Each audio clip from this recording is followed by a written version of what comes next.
time. Our feathered friend is still there. Good. Brainy and I will lower you down. Ready when you are.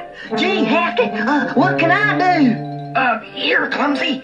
You can tie this rope around Nat. Sure, Hefty. Clumsy!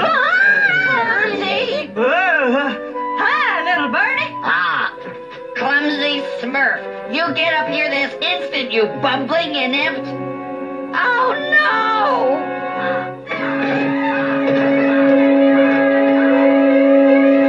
Oh, gosh, I'm flying.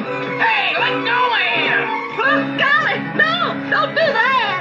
Bring him back, please. Oh, poor Clumsy. Now we'll never save the village from the hopping cough. What else could possibly go? Oh, no. What?